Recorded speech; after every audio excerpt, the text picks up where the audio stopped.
12 de agosto de 2026. Los Ángeles Lakers vuelven a ser vendidos. 12.500 millones de dólares. La mayor valoración alcanzada en la compraventa de un equipo profesional estadounidense. Pero hay un pequeño problema con esta historia. El hombre que vende los Lakers los acaba de comprar. Mark Walker, propietario de los Dodgers. Un empresario que llevaba años acercándose silenciosamente a la familia Bass. En octubre de 2025, la NBA aprobó su compra de la mayoría de los Lakers por una valoración de 10.000 millones. Menos de 10 meses después, acepta vender el control por una valoración de 12.500.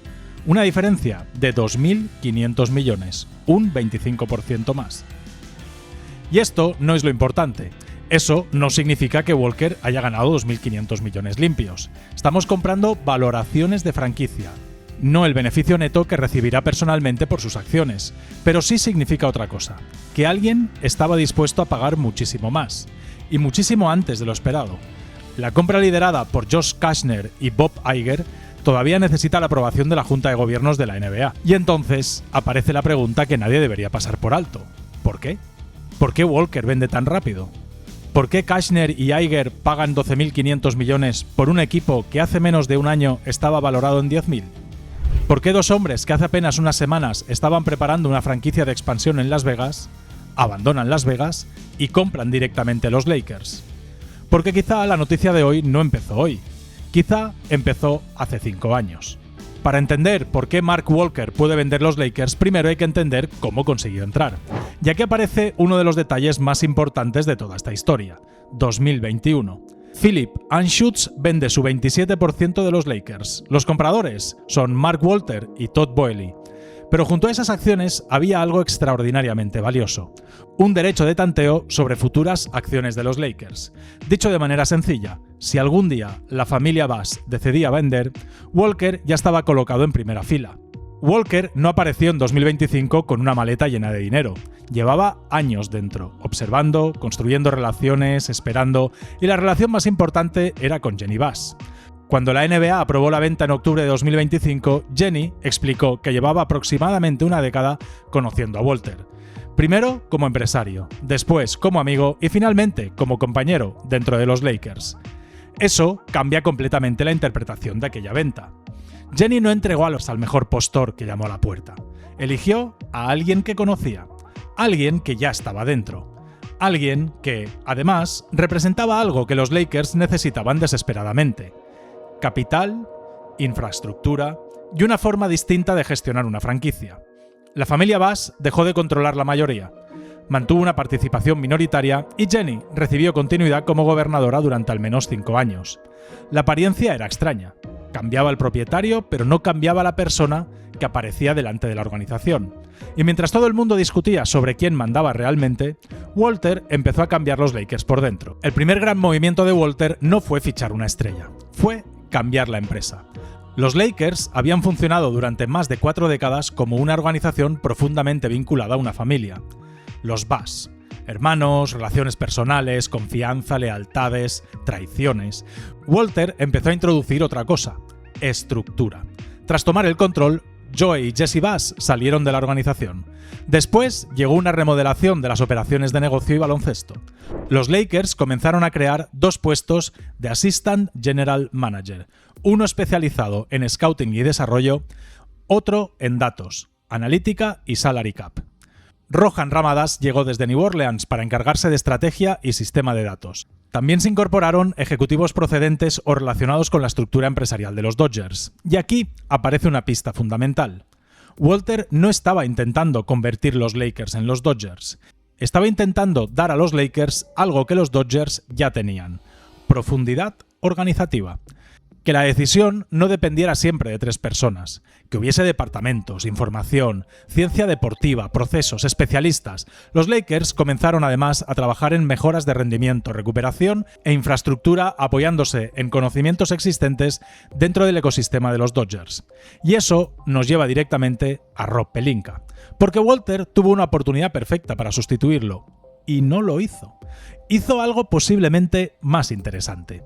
Le puso más organización alrededor. Rob Pelinka no es simplemente el general manager de los Lakers. Su historia está profundamente unida a Jenny Bass.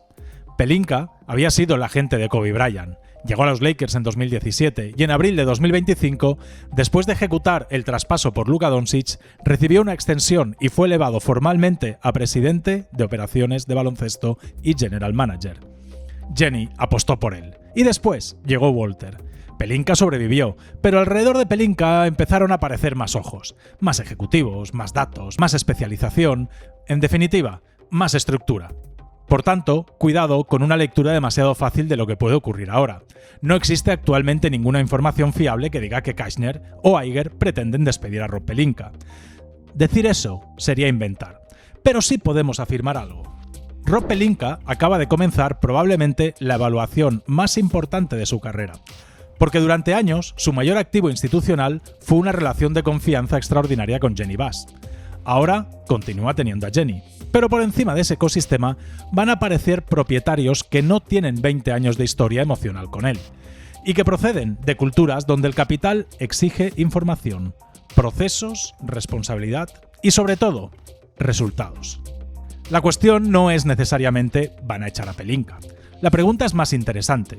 ¿Cuánto poder seguirá concentrando Pelinka dentro de los nuevos Lakers? Porque Walker ya había empezado a transformar el modelo, y Kushner y Iger pueden acelerarlo. Julio de 2026, apenas 9 meses después de que Walter recibiera la aprobación para controlar los Lakers, The Wall Street Journal publica que autoridades federales estaban investigando aproximadamente, escuchad bien, 16.000 millones de dólares en operaciones de crédito privado relacionadas con compañías del imperio financiero de Walter.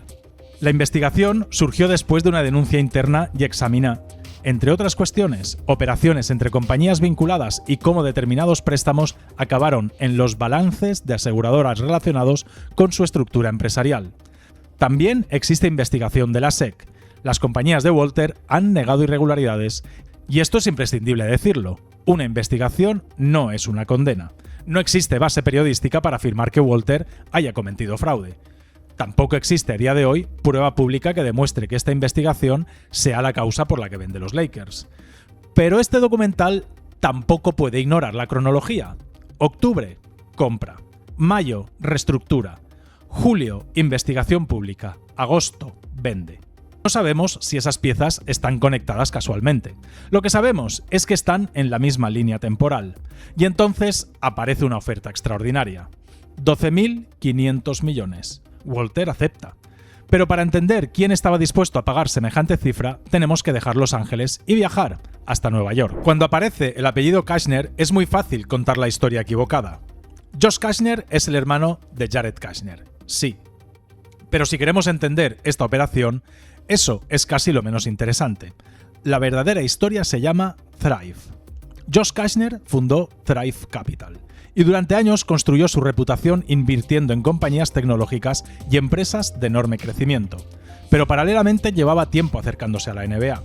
En 2019 compró una pequeña participación de los Memphis Grizzlies. Años después, salió de Memphis y en 2024 adquirió discretamente una participación minoritaria de Miami Heat.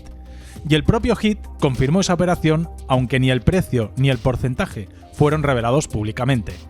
Esto significa que Kushner no necesita descubrir cómo funciona la NBA. Ya ha estado dentro. Memphis, Miami y ahora Los Ángeles. De hecho, para completar la adquisición de los Lakers tendrá que desprenderse de su participación en Miami. Pero hay algo mucho más importante que sus antiguas participaciones. 24 de abril de 2026. Thrive anuncia una nueva compañía. Su nombre, Thrive Eternal. Y cuando uno lee su filosofía, de repente los Lakers empiezan a tener muchísimo sentido. Thrive Eternal nace como una compañía de capital permanente, ojo con esto, no como un fondo tradicional obligado a comprar, aumentar el valor y vender dentro de unos años. Su idea es concentrarse en muy pocos activos y conservarlos durante décadas. Y la propia compañía explica qué clase de activos quiere. Franquicias icónicas e instituciones culturales ligadas a tradición, identidad y experiencias compartidas. Activos que la tecnología pueda potenciar, pero no reproducir. Pensad ahora en los Lakers. Una camiseta, una ciudad, Magic Johnson, Karim, Kobe, Shaq, LeBron, Luka. Décadas de memoria colectiva. millones de aficionados alrededor del planeta, partidos en directo cuyo resultado no puede generarse antes de que suceda, un producto cultural realmente escaso. No puedes fabricar otro Los Ángeles Lakers. Y esta es mi interpretación. Thrive Eternal no ha comprado solamente un equipo de baloncesto. Si su tesis de inversión es exactamente la que ellos mismos han publicado, los Lakers pueden ser uno de los ejemplos más puros del tipo de activo para el que esa compañía fue diseñada. Y entonces aparece Bob Iger.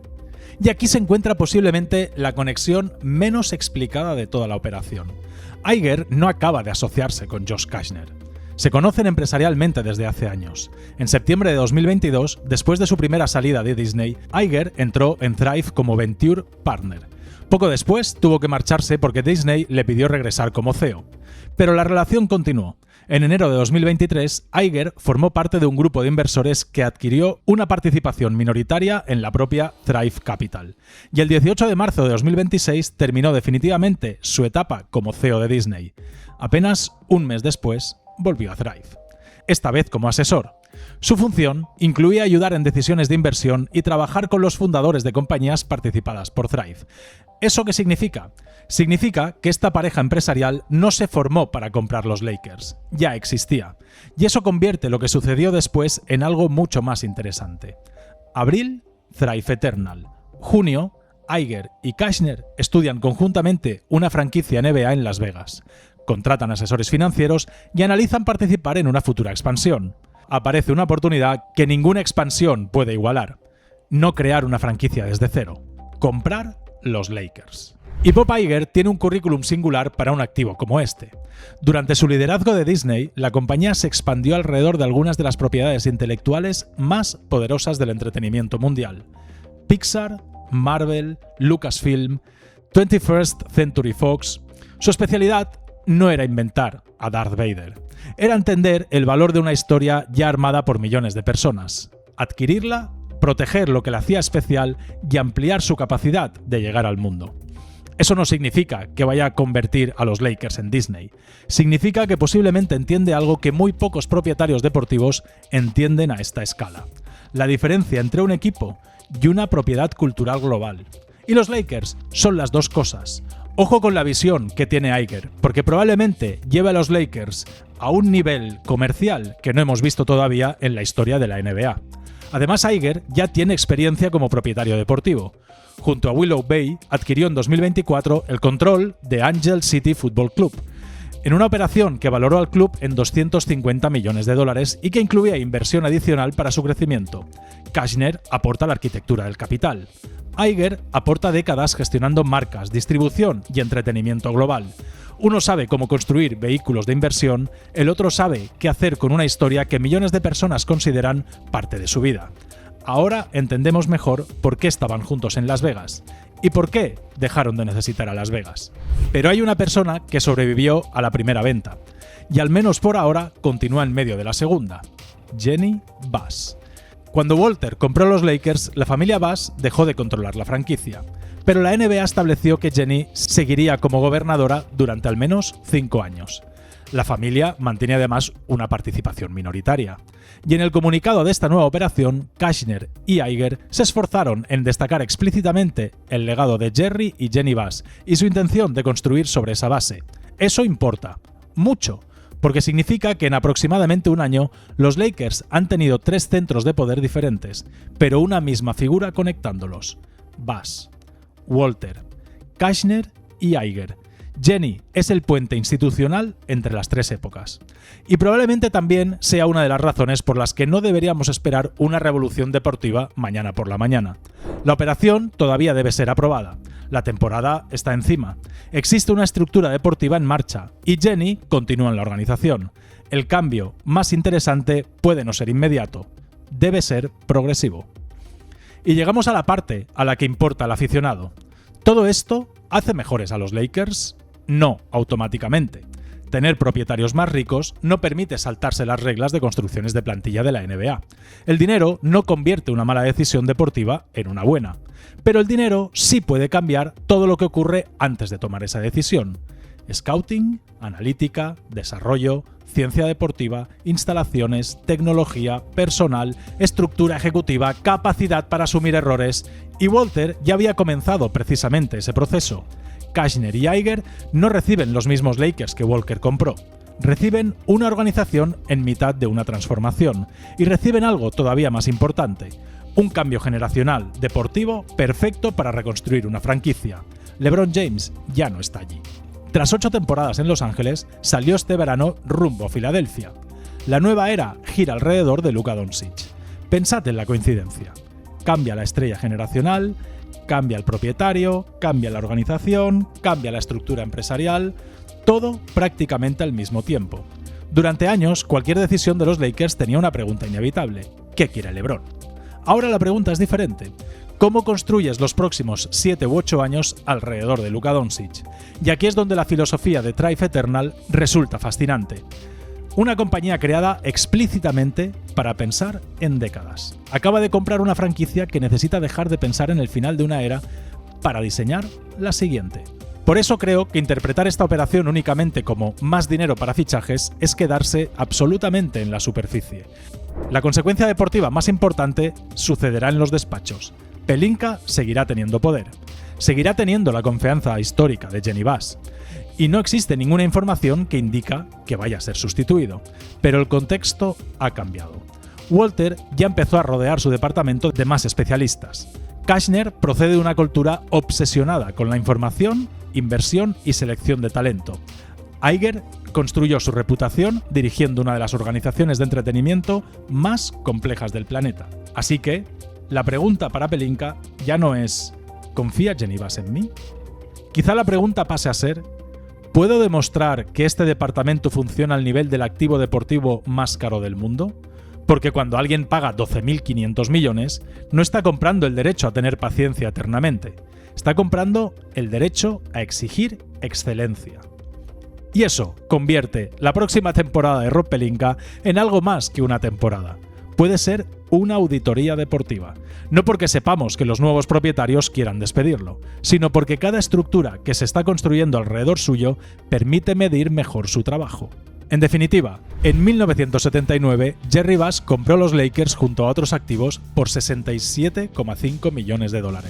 Construyó una dinastía, pero también construyó algo más difícil de valorar: una identidad. Showtime, Hollywood, estrellas, campeonatos, una manera de entender el baloncesto. Décadas después, su familia vendió el control por una valoración de 10.000 millones. Y menos de un año después, los Lakers vuelven a cambiar de manos por 12.500. Pero quizás decir que los Lakers se han vendido 2 veces sea interpretar mal lo que está ocurriendo. La primera operación terminó con 46 años de control familiar. Walter introdujo otra lógica: departamentos, infraestructura, capital institucional, datos, procesos, y cuando la franquicia empezó a parecer menos una empresa familiar y más un activo global preparado para funcionar durante décadas, aparecen 2 compradores cuya estrategia empresarial está construida precisamente alrededor de activos que no pueden reproducirse. Josh Kushner, capital permanente; Bob Iger, marcas globales; y en medio, Los Ángeles Lakers. Quizás Mark Walker no haya sido el principio de la nueva era de los Lakers. Quizá haya sido el puente. El hombre que recibió una empresa familiar y entrega una institución. Porque esta historia no trata realmente sobre $12.500 millones, ni siquiera sobre quién es el propietario de los Lakers. Trata sobre algo mucho más grande. Sobre qué son ahora los Lakers. Durante décadas fueron el legado de Jerry Buss y después fueron una franquicia deportiva. Y desde hoy puede que sean algo diferente. Uno de los últimos activos culturales del planeta que nadie puede fabricar de nuevo.